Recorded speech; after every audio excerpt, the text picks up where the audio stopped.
अच्छा, तो YouTube पर कामयाबी का असल में मतलब क्या है? क्या ये लाखों सब्सक्राइबर्स हैं या फिर कुछ और? चलें आज एक ऐसे चैनल की कहानी देखते हैं जो तकरीबन 5000 दिनों से कामयाब है। और हाँ, उसकी कामयाबी का राज वो बिल्कुल नहीं जो आमतौर पर लोगों के जहन में आता है। तो ये है एजुकेशन ट्यूब। इस चैनल ने अपना सफर शुरू किया था 3 अप्रैल 2012 को। जरा उस दौर के बारे में सोचें। यूट्यूब बिल्कुल ही अलग था। इतने लंबे अरसे तक एक ही प्लेटफॉर्म पर टिके रहना ये सिर्फ मेहनत या सब्र की बात नहीं है। नहीं, ये एक बहुत ही स्मार्ट स्ट्रेटजी की निशानी है। 4996 दिन। इस नंबर पर एक लम्हे के लिए गौर करें। ये 13 साल से भी ज्यादा का अरसा बनता है। इस अरसे में न जाने कितने चैनल्स आए और गए, लेकिन ये क्रिएटर, ये शख्स लगातार अपने व्यूवर्स के लिए मौजूद रहा। तो ये सिर्फ एक नंबर नहीं है, ये ट्रस्ट है, एतमाद की करेंसी है। तो ये जो इतना लंबा अरसा है ना, ये सिर्फ एक रिकॉर्ड नहीं है, बल्कि ये वो पहली ईंट है जिस पर इस पूरे चैनल की इमारत खड़ी है। और वो इमारत है ट्रस्ट की, एतमाद की। चलें देखते हैं कि ये एतमाद आखिर बना कैसे। देखें, एतमाद अपनी जगह बहुत ज़रूरी है, लेकिन कोई भी चैनल सिर्फ पुराना होने से तो नहीं चलता ना। कंटेंट भी तो ऐसा बनाना पड़ता है जो लोग वाकई देखना चाहें। तो आइए देखते हैं कि इस साल इस चैनल पर सबसे ज़्यादा क्या चला, और इसका जवाब थोड़ा सा हैरान करने वाला हो सकता है। तो साल की सबसे हिट वीडियो क्या थी? कोई वायरल चैलेंज था? कोई कॉमेडी स्केच? नहीं, ये था एक मुशाहिरा, एक ट्रेडिशनल शायरी का प्रोग्राम। और यही हमें पहला बहुत बड़ा क्लू मिलता है। ये चैनल ग्लोबल ट्रेंड्स के पीछे नहीं भाग रहा, बिल्कुल नहीं। ये अपनी कम्युनिटी की कल्चरल रूट्स को, उनकी तहजीब को समझता है और उसी की खिदमत करता है। अब हो सकता है कि 8401 व्यूज़ ये नंबर सुनने में लाखों जैसा ना लगे, लेकिन अहम बात यह है कि ये एक बहुत ही स्पेसिफिक, एक नायाब कल्चरल इवेंट है।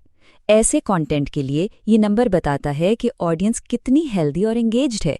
ये कहानी क्वालिटी की है, क्वांटिटी की नहीं।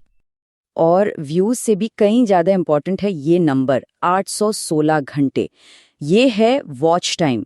यूट्यूब की दुनिया में ना सबसे अहम चीज़ यही होती है।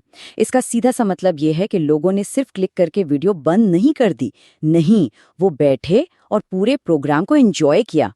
इसी को कहते हैं रियल एंगेजमेंट।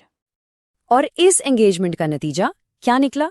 51 नए सब्सक्राइबर्स सिर्फ एक वीडियो से। सोचने की बात है कि ये लोग किसी वायरल हिट को देखकर नहीं आए। ये इसलिए आए क्योंकि उन्हें वो कंटेंट मिला जो सीधा उनसे बात करता है, उनके दिल तक पहुंचता है। ये है कम्युनिटी बनाने का पहला कदम। लेकिन कहानी यहाँ और भी इंटरेस्टिंग हो जाती है। देखें, साल की सबसे पॉपुलर वीडियो तो एक कल्चरल इवेंट थी, ठीक? लेकिन साल शुरू कहाँ से हुआ था? एक लोकल स्कूल में जॉब वैकेंसी के ऐलान से। एक तरफ कल्चर, दूसरी तरफ करियर। ये जो कॉन्ट्रास्ट है ना, यही इस चैनल की ब्रिलियंस है। ये अपनी कम्युनिटी को सिर्फ एंटरटेन नहीं कर रहा, बल्कि उनकी ज़िंदगी के जो अहम मसाइल हैं उनमें उनकी मदद भी कर रहा है। और ये सारी चीज़ें ना एक ही स्लोगन में समा जाती हैं जो ये चैनल खुद इस्तेमाल करता है, इन्फॉर्मेशन के साथ भरोसा। चाहे वो मुशायरे की शायरी हो या नौकरी की खबर, बुनियाद एक ही है। ऐसी इन्फॉर्मेशन देना जिस पर लोग आंख बंद करके भरोसा कर सकें। लेकिन एक कामयाब चैनल का काम सिर्फ कंटेंट पोस्ट करना नहीं होता, वो अपने व्यूअर्स से बात करता है, कनेक्शन बनाता है। तो अब व्यूज से आगे बढ़ते हैं और देखते हैं कि ये क्रिएटर अपनी कम्युनिटी के साथ रिश्ता कैसे बनाता है। आखिर कम्युनिटी बनती कैसे है?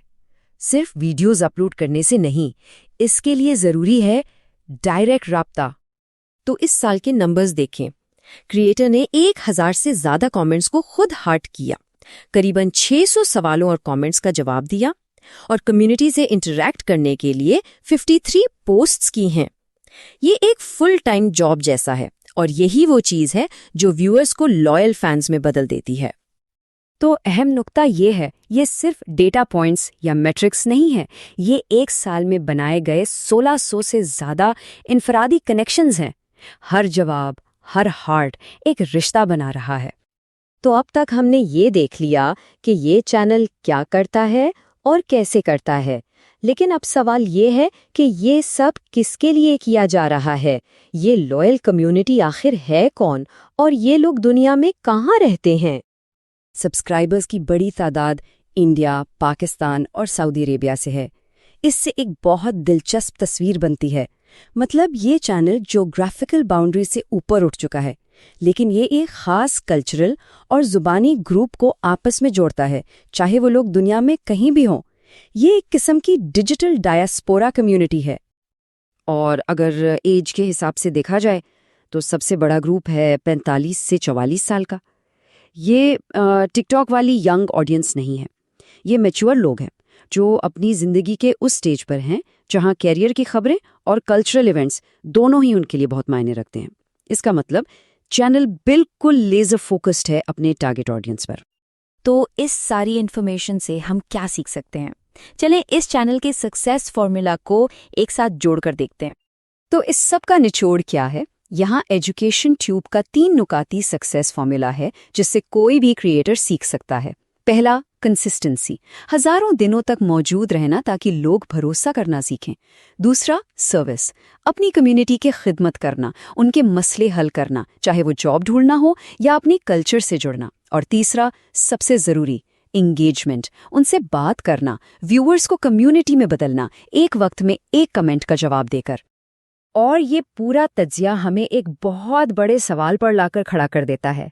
एक ऐसी दुनिया में जहां हर कोई ग्लोबल ट्रेंड्स के पीछे भाग रहा है, क्या कंटेंट का असल फ्यूचर हाइपर लोकल और कम्युनिटी फोकस्ड होने में है? ये एक सोचने वाली बात है।